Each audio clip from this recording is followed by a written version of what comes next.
So, what if I told you that there's a single number, kind of like a secret code, hidden in plain old weather data that could completely change how we build our cities? Today, we're going to try and solve India's fascinating climate puzzle. Let's dive in. All right, our story kicks off right here in northeast India. Just take a look at this map. You've got three cities, and they're not that far apart. Tezpur, sitting in a warm and humid zone, Imphal, which is cool and humid, and then Shillong, up in a cold and cloudy area. We're talking three completely different climates, all packed into one small region. And that really sets up the challenge we're looking at. Which, of course, brings us to the big question. If you're an architect trying to build something here, how on earth do you make it energy efficient? I mean, a building that's perfect for the heat in Tezpur would be a freezing nightmare in Shillong. And a design for Shillong would be an oven in Tezpur. There's got to be a smarter way to do this than just, looking at the average temperature, right? And that is exactly the point. It's not about one single hot day or one cold snap. What really matters is the total amount of energy you're going to need for heating or cooling over a whole year. We need some way to measure that long-term demand. Well, luckily for us, scientists have a tool for this exact problem. So let's pull back the curtain on this secret weapon for designing smarter buildings. It's a concept called degree days. Now stay with me because the idea is actually super simple, but it is so powerful. It's a single number that manages to capture two really critical things. Not just how much the temperature changes from what's comfortable, but also for how long it stays that way. So to get degree days, you first have to know the base temperature. Think of this as the sweet spot. It's that perfect temperature where you don't need to turn on the heat and you don't need to crank up the air conditioning. It's basically the building's Goldilocks zone. Just right. And once you have that just right temperature, everything else just flows from there. On one hand, you have heating degree days, or HDD. This is a running tally of how many degrees the temperature drops below that comfortable base every single day. And on the other hand, you've got cooling degree days, or CDD, which is the same idea, but for when the temperature goes above the base.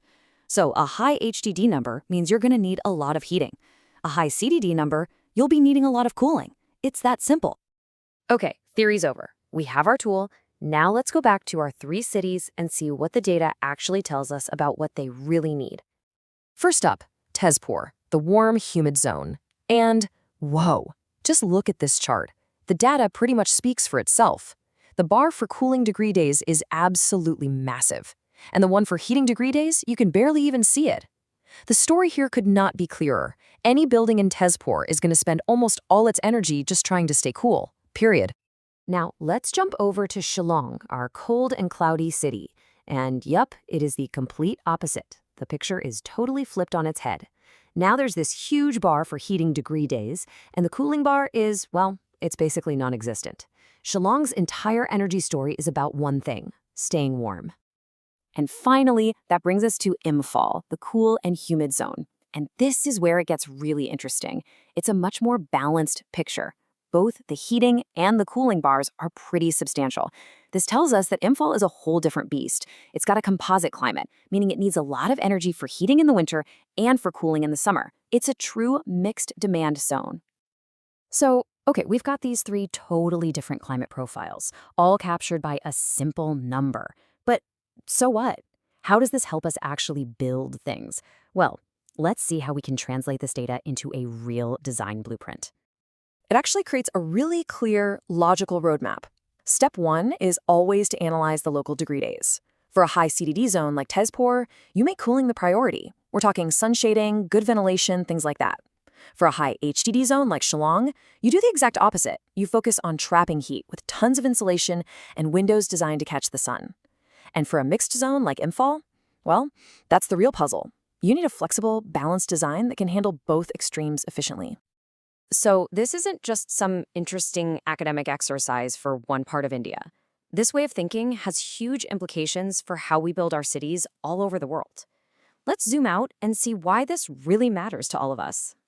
A researcher quoted in the paper, Singh M, said something way back in 1999 that really nails it. Buildings, energy, and the environment are concurrent issues. You just can't think about them separately anymore. Every choice you make when designing a building is an environmental choice, and this data helps us make much, much smarter ones. And if you need to know why getting that initial design right is so critical, Here's a staggering fact.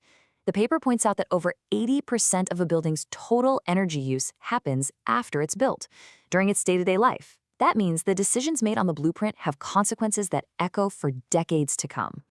It really shows you the power that's packed into such a simple tool.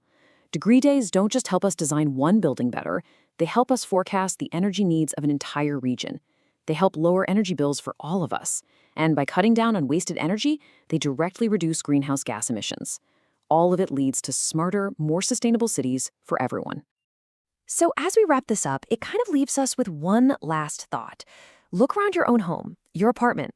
Is it truly designed for the specific climate where you live? Or is it just a generic box, constantly fighting the weather outside every single day? Something to think about.